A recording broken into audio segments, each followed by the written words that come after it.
Bonjour et bienvenue dans cette vidéo dans laquelle nous allons voir sur quels actifs investir en bourse. Alors si ce n'est pas déjà fait, je vous invite à cliquer sur le bouton s'abonner en bas à droite de la vidéo. Ça vous permettra d'être informé de la sortie des prochains épisodes. Et également à cliquer sur le premier lien en description de cette vidéo. Et là, ça vous permettra de recevoir totalement gratuitement la stratégie que j'applique à mon propre portefeuille. Donc dans cette vidéo, je vais vous expliquer sur quels actifs j'investis, pourquoi je le fais et comment le faire également. Alors, première chose, moi j'investis sur des actions. Donc j'achète des parts d'entreprises cotées en bourse. Pourquoi je fais cela? Eh bien souvent je reçois des questions concernant par exemple le forex, donc le marché des devises ou les crypto-monnaies. On me demande si je conseillerais d'investir dans telle crypto à long terme ou dans telle devise. Alors moi non, je ne conseille pas ça pour des investissements à long terme. Pourquoi? Puisque pour moi, une devise, c'est pas un actif. C'est-à-dire que, par exemple, si on investit sur l'euro-dollar, c'est-à-dire qu'on parie sur la variation du cours de l'euro par rapport au dollar, ou la livre par rapport au dollar, ou le yen japonais par rapport au dollar, ou l'euro par rapport au franc suisse, peu importe la devise. Pareil pour les crypto-monnaies. Pour moi, ça ce sont simplement des échanges, des moyens d'échanger des valeurs. Les devises servent à ça, servent simplement à échanger de l'argent, tout simplement. Donc pour moi, ce n'est pas des actifs en tant que tels. Par contre, investir dans des entreprises cotées en bourse et des entreprises tout court, pour moi, ça, c'est un actif parce que le but intrinsèque d'une entreprise, c'est de créer de la valeur. C'est-à-dire que les entreprises sur lesquelles j'investis vendent des produits ou des services. Voilà, et je les analyse avec des critères très précis. Mais une entreprise, le but premier d'une entreprise, c'est de générer des profits. Donc voilà pourquoi j'investis tout d'abord sur les actions. Ensuite, je me limite aux actions US, c'est-à-dire que les actions de sociétés cotées en bourse. Pourquoi j'ai fait ce choix-là? Tout simplement parce que historiquement, ce sont les marchés les plus rentables au monde. Donc voilà pourquoi, depuis un bon moment déjà, j'ai fait le choix d'investir uniquement sur les entreprises cotées aux États-Unis. Donc là, on se retrouve plus que, entre guillemets, avec quelques milliers de sociétés à analyser. Donc dans la pratique, on ne peut pas analyser chaque mois, par exemple, plusieurs milliers de sociétés. Donc il va falloir appliquer un filtre supplémentaire. Et moi, j'ai choisi ce filtre-là. Je me limite aux 500 sociétés de l'indice S&P 500. Donc c'est un indice qui a été créé par Standard Poor's, qui est une des plus grosses agences de notation financière au monde avec Fitch et Moody's, par exemple. Donc Standard Poor's, si je ne dis pas de bêtises, ils ont 10 000 salariés dans le monde, ils sont dans près de 130 pays. Ils existent depuis, enfin les origines de Standard Poor's remontent à 150 ans. Et l'indice S&P 500 a été créé en 1957 exactement. Donc voilà pourquoi j'utilise ces filtres-là, puisque voilà, c'est pas une méthode miracle ou un petit truc que je cherche moi, c'est plutôt des idées du bon sens, on va dire, des choses universelles et intemporelles. Donc voilà, je me limite aux 500 sociétés du S&P 500. Et d'ailleurs, pour info, les 500 sociétés du S&P 500 représentent environ 80% de la capitalisation boursière des marchés américains. Il faut savoir que donc les 500 sociétés qui composent le S&P 500 évoluent en fonction du temps, hein. Là, à l'heure où vous regardez cette vidéo, les 500 sociétés du S&P 500 ne sont pas les mêmes qu'il y avait, bien sûr, à l'origine de la création de l'indice en 1957, hein. Les analyses de Standard Poor's, étudient en permanence les marchés et quand les sociétés vont moins bien, ils les font sortir de l'indice et ils les remplacent par d'autres qui vont mieux. Voilà mécaniquement pourquoi en investissant dans un indice comme le S&P 500, on a de très très fortes probabilités de battre le marché général auquel l'indice appartient. C'est-à-dire là, dans notre cas, en investissant sur un tracker par exemple, donc un ETF qui répliquerait simplement le cours du S&P 500, on a de très très fortes probabilités de battre les marchés américains. J'ai fait une petite simulation pour vous. Si par exemple on avait investi 100 dollars en 2003 dans un tracker répliquant le cours du S&P 500, eh bien on se retrouverait en 2019 avec pas loin de 300 dollars en faisant aucune action, hein. C'est-à-dire on pourrait vraiment par exemple augmenter les gains en profitant des intérêts composés et en réinvestissant chaque début d'année les bénéfices de l'année précédente. Mais là, vous voyez que simplement en suivant le S&P 500, on obtient un rendement de un peu plus de 8% par an en moyenne. Voilà pourquoi donc mécaniquement le S&P 500 croît depuis des décennies et des décennies. Simplement, en faisant une stratégie aussi simple que celle-là, à long terme, il y a de fortes probabilités pour qu'on soit largement gagnant, mais il faut s'attendre à, pendant les crises financières, comme en 2008 par exemple, la flèche que vous voyez en rouge, eh bien l'indice S&P 500 avait perdu plusieurs dizaines de pourcents en quelques mois seulement, donc c'était fin 2008. Et donc, si vous aviez une stratégie aussi simple que celle-là, votre portefeuille aurait diminué d'autant. Alors, il y a des stratégies pour se couvrir contre le risque de marché. Par exemple, encore une fois, en allant sur le premier lien en description de cette vidéo, vous recevrez la stratégie que j'applique à mon portefeuille, qui contient une couverture justement contre ce risque-là, contre les risques de marché. Mais vous voyez que malgré tout, en suivant un indice, eh bien, on a de fortes probabilités pour à long terme être gagnant. Alors moi, pour tout vous dire, moi je sélectionne seulement chaque mois quelques sociétés du S&P 500, celles qui ont selon moi le plus de potentiel pour les mois à venir. Et là, vous vous demandez certainement comment faire pour savoir quelles sont les sociétés qui composent actuellement le S&P 500. Donc il y a plusieurs méthodes pour cela. Soit vous pouvez utiliser des services payants qui vont vous donner l'information, ou soit vous pouvez vous-même sur Google, vous allez voir de manière assez simple, trouver l'information totalement gratuitement. Donc en allant dans Google, vous pouvez taper composition S&P 500, vous allez avoir des sites d'actualité financière en français qui vous donnera les réponses, mais qui vous donneront les réponses, mais en anglais vous aurez beaucoup plus de résultats. Alors, on va le faire en anglais, vous inquiétez pas, même si vous ne parlez pas très bien anglais, ça c'est pas du texte que vous allez lire, ça sera simplement des noms de sociétés et des dates. Alors, on va le faire en anglais. Vous tapez SP500 Components, voilà. Et donc là, on va voir les résultats qu'on a. Alors, le premier résultat, c'est Wikipédia, List of S&P 500 Companies. Alors, on va regarder ça ensemble. Donc, on voit que là, on a les sociétés qui apparaissent. Voilà, voilà. 500 sociétés.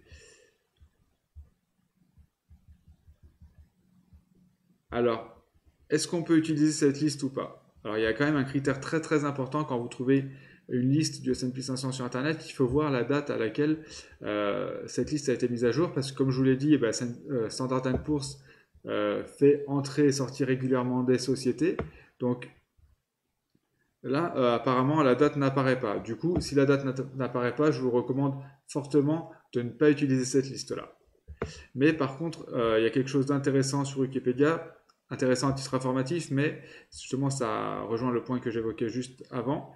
C'est que là, vous avez un second tableau qui reprend les changements qu'il y a eu au sein du S&P 500. Et vous voyez que, voilà, on voit la liste des sociétés qui sont sorties et ils mettent même la raison, donc ça peut être intéressant à regarder. Vous voyez même la raison pour laquelle les sociétés sont sorties de l'indice et la date. Donc on voit que certains mois, plusieurs sociétés sortent le même mois, des fois même plusieurs jours, et d'autres fois, d'autres périodes, en plusieurs mois, il n'y a aucune sortie, aucune entrée dans le S&P 500.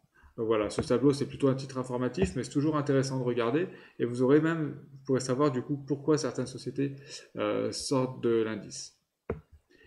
Donc, comme on l'a dit, on ne peut pas utiliser cette liste-là, par contre, la liste des 500 sociétés, puisqu'on ne sait pas à quelle date a été mise à jour cette société. Du coup, on va devoir trouver une autre recherche. Alors, on va retourner sur Google. On va retaper SP500 Components. Et là, on voit que, par exemple, la troisième recherche, c'est le site Slick Charts. Alors, je vous mettrai le lien en description de la vidéo, comme ça vous pourrez avoir l'URL exactement. Donc là, par contre, on a la date, là, vous voyez. Moi, j'enregistre la vidéo le 22 novembre 2019, et là, la liste a été mise à jour le 11 novembre 2019. Donc là, c'est tout ici. Donc là, c'est tout à fait une liste à jour qu'on peut utiliser. Et d'ailleurs, cette liste est intéressante, puisque, donc on a le nom des sociétés, on va faire défiler ça, mais juste à côté, on voit le weight, donc le poids que représente chaque société au sein de l'indice. C'est-à-dire que celle qui a le plus de poids, c'est Microsoft qui représente 4,42%. Et on voit que par exemple, Facebook, c'est 1,84. C'est-à-dire que, en gros, quand Facebook varie de 1%, eh bien, il a 2 fois moins d'impact même moins de 2 fois moins d'impact que quand Microsoft varie de 1%. L'impact pour la variation de l'indice en général. Hein. Et Donc on voit que chaque société ne représente pas un 500e de l'indice, hein. C'est vraiment une caractéristique propre du S&P 500, contrairement par exemple au Dow Jones. Dow Jones, c'est un autre indice américain qui comprend que 30 sociétés, mais par contre, dans le Dow Jones, chaque société a le même poids dans l'indice. C'est-à-dire que quand une société varie de 1%, eh bien, elle aura forcément le même impact que n'importe quelle autre société de l'indice, donc du Dow Jones, qui variera de 1% également. Et là, on voit que ce n'est pas du tout le cas pour le S&P 500. Donc, on voit que Microsoft, c'est 4,42, donc bien au-dessus de 1 500e de l'indice. Et par contre, si on descend tout en bas, et ben on voit que la dernière représente 0,006. Et on voit que toutes les dernières voilà, représentent environ 0,01% de l'indice. Donc voilà, ça c'est une caractéristique à connaître. Et là, vous voyez également que il n'y a pas 500 lignes dans la liste la composition du S&P 500, mais 506. Pourquoi? Tout simplement parce que certaines entreprises apparaissent plusieurs fois. Alors, je vais essayer d'en trouver une et je vais vous expliquer pourquoi.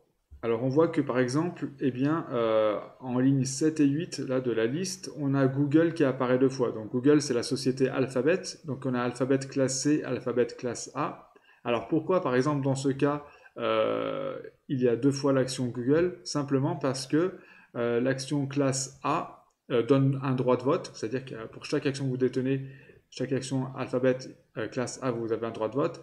Et pour l'action classée, vous n'avez pas le droit de vote. Du coup, voilà pourquoi ils sont obligés de créer deux classes, simplement parce que techniquement, comme elles ne donnent pas le droit exactement la même chose, eh ben, ils sont obligés de les distinguer.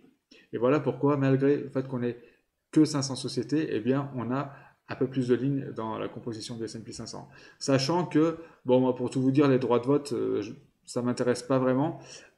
Du coup, voilà, pour moi, c'est pas vraiment très important.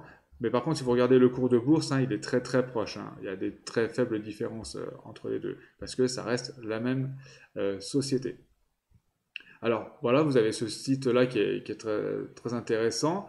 Je vais vous donner un autre site que vous pouvez utiliser. Par exemple, vous pouvez utiliser une astuce qui est de regarder les ETF qui répliquent le cours du S&P 500, puisque eh bien, l'émetteur de l'ETF va acheter toutes les 500 sociétés et les acheter au prorata, hein. C'est-à-dire, comme je vais montrer, le poids de chaque société est différente au sein de l'indice, et ben, l'émetteur de l'ETF, pour respecter vraiment l'indice, va respecter ce poids-là. C'est d'ailleurs une des raisons pour lesquelles, avec un capital faible ou modéré, il serait impossible pour un particulier de respecter l'indice S&P 500, parce que vous imaginez bien que pour respecter les écarts entre Microsoft qui a 4,42% et la dernière qui a 0,006%, et ben, il faudrait vraiment un capital énorme pour pouvoir respecter ces pourcentages-là.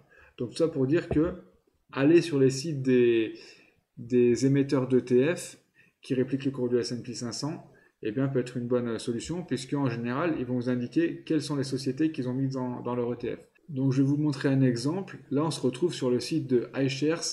iShares, c'est le plus gros émetteur d'ETF au monde. Et donc, ils ont bien sûr un ETF qui réplique le cours du S&P 500. Du coup, vous pouvez utiliser également ça comme solution pour connaître la composition du S&P 500. Regardez comment on fait. Je vous mettrai également l'URL de cette page, donc la page de iShares en description de la vidéo. Vous pourrez aller voir vous-même pour par la suite également avoir la composition du S&P 500 au moment où vous le souhaiterez. Donc on descend sur la page et là on voit que eh bien, on a le top 10. Ils ont mis le top 10, ils ont dû classer par poids, j'imagine. Voilà, le top 10 du S&P 500. Alors, il y a plusieurs choses intéressantes. Déjà, là, vous pouvez choisir la date. Vous pouvez même remonter dans le passé, vous voyez. Donc là, on est toujours. Ils ont mis à la date d'hier, donc je pense qu'il y a toujours un jour de décalage. Mais un jour, c'est bon, hein. Pour moi, une liste est correcte quand elle date de moins d'un mois. Donc voilà, si elle date de moins d'un mois, c'est bon, c'est utilisable. Là, vous voyez que voilà, c'est mis à jour. Comme Slickchart, le site qu'on regardait précédemment, je pense que là, c'est pareil. Il y a toujours un décalage d'un jour, mais pour moi, c'est tout à fait utilisable et correct. Mais on voit que on pourrait, par exemple, si on le souhaitait, remonter dans le passé. On voit jusqu'à. Alors, je pense, voilà, c'est ça. Vous pouvez remonter. Vous avez l'historique une fois par mois jusqu'à septembre 2012. Donc voilà.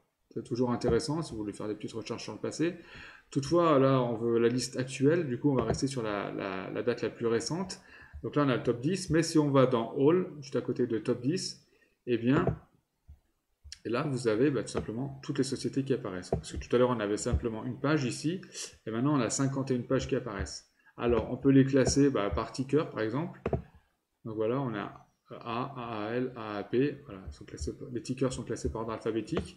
Et là, vous avez, voilà, c'est un peu de boulot, mais vous pouvez faire un fichier Excel et recopier une par une les lignes qui apparaissent ici.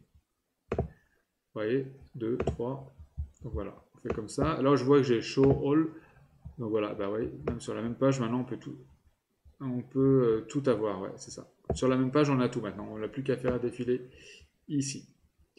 Donc voilà comment on fait pour connaître de façon totalement gratuite la composition du S&P 500 et donc bénéficier gratuitement du travail des analystes de Standard & Poor's. Alors si vous avez des questions concernant le sujet évoqué durant la vidéo, n'hésitez pas à les indiquer ci-dessous et je vous répondrai avec grand plaisir et je vous dis à bientôt pour une prochaine vidéo.